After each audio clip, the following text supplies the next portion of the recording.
Ey vətən qurbanları, bizdən salam olsun sizə.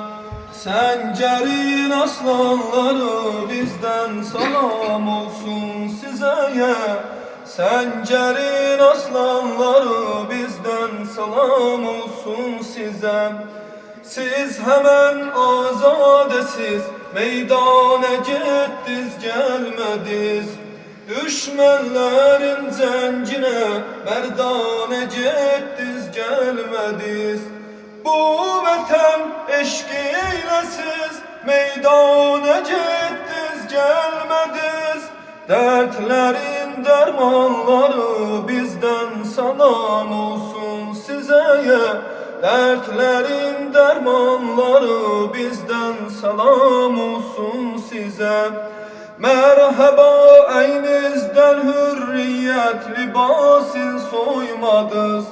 Caniden doyduz ama cananiden siz doymadız.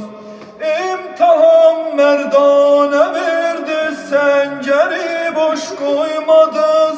Bağladız peymanları, bizden salam olsun size. Bağladız peymanları, bizden salam olsun size. Ey vətən qurbanları, bizden selam olsun size. Ey vətən qurbanları, bizden salam olsun size. Səncərin aslanları, bizden salam olsun size. Səncərin aslanları, bizden salam olsun size. Torpağına qədəm basan, elde bayraq,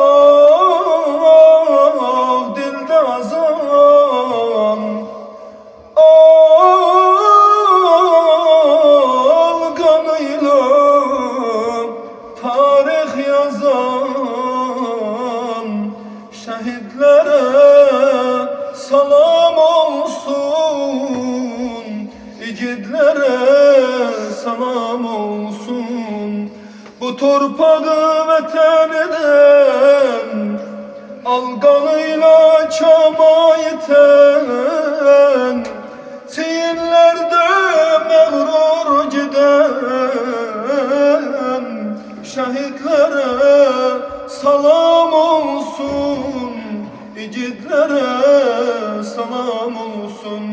Bu torpağı vətən edən, mərdliyilə kəmayətən, çiyinlərdə məğrur gedən, şəhidlərə salam olsun, igidlərə salam olsun, igidlərə salam olsun.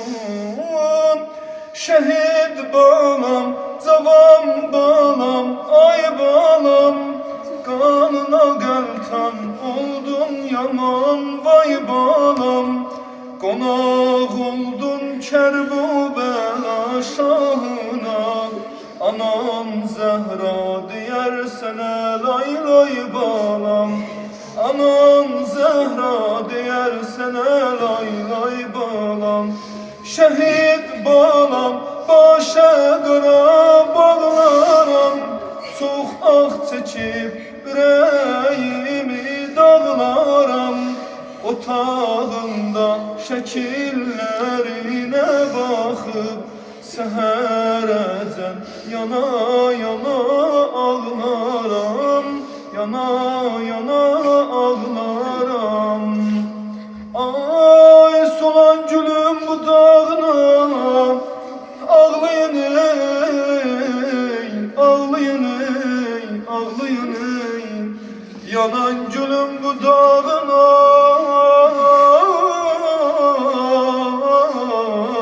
ağlayın ey, ağlayın ey.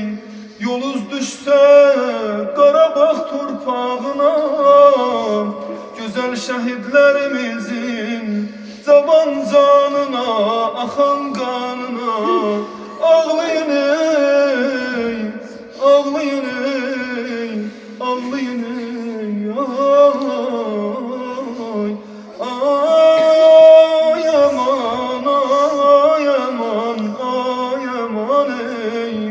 Ay